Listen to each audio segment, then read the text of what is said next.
vie ça fait partie mon téléphone. Mais la vie fait aussi partie du jour qu'on t'a volé ton nouveau téléphone. Quand nous racontons des difficultés, ça la partie à vie. Ça fait partie de notre vie. Mais quand nous racontons des difficultés, première chose qui vient dans nos pensées, l'inquiétude. On commence à se soucier. Et dans l'inquiétude, c'est comme quand Job disait que le jour de ma naissance soit maudit. Le jour de la naissance n'a rien fait. C'est sorti comme ça, comme d'habitude. Ça n'a pas poussé à Job d'être venu au monde. Mais à cause de cette difficulté, Job dit que cette journée soit maudite. Celui qui a amené la nouvelle que un fils est né pour toi soit maudit. Cette personne était venue voir seulement la naissance de Job. Il a dit seulement à son père que ta femme a mis naissance à un fils. Il n'avait pas un problème. Mais dans la souffrance, Job a dit celui qui a apporté la nouvelle soit maudit. La souffrance peut te faire parler. La souffrance peut te faire sortir des choses que tu n'as pas pensé. Cet enfant était dans la souffrance. Mais nous parlons, ne t'inquiète de rien. Si tu connais ces choses, dans la souffrance, il y a la possibilité pour le changement. Tu peux quitter une vie pour entrer dans une autre vie. Si tu connais le secret de la vie, c'est pour cela que j'avais dit le deuxième point. Une vie à une autre. Une vie à une autre. Dans la vie de souffrance, pour passer dans la vie de joie. Dans la vie de souffrance, pour passer dans la vie de paix. Oui, papa et maman. Oui, papa et maman. C'est possible. C'est ça que nous allons étudier ce matin. Cet enfant était dans la souffrance. Il pouvait dire pourquoi je suis né. Je vais t'encourager ce matin. À cause de tes souffrances, à cause de tes problèmes, ne regrette pas pourquoi tu es né. C'est bien parce que tu es né. Pour étudier les problèmes de la vie.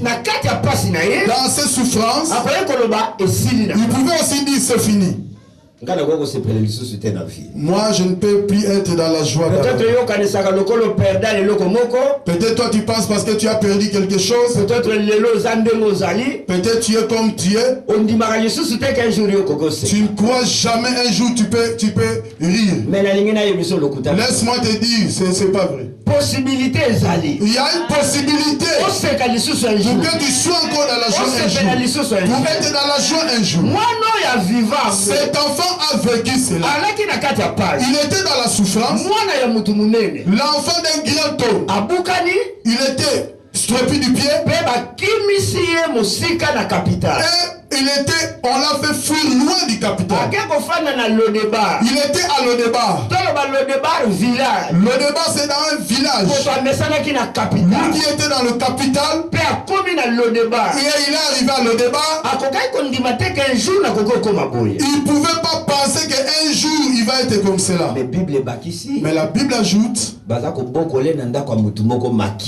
il vivait dans la maison de Makir. L'enfant qui savait qu'un jour il deviendra roi, il était hébergé. C'est ça la vie. La vie peut changer, tu commences à te poser des questions, c'est moi ou pas? Pasteur, dans les années passées, si tu me connaissais, j'étais un grand homme. Mais laisse-moi te dire que tu es toujours un homme. Parce que Dieu peut te donner ce que tu veux. C'est lui qui s'attendait à être roi. Il était hébergé. Il était devenu dépendant de Makir. Je veux t'encourager. Peut-être tu héberges quelqu'un. Ne regrette pas. Il faut bien l'accueillir.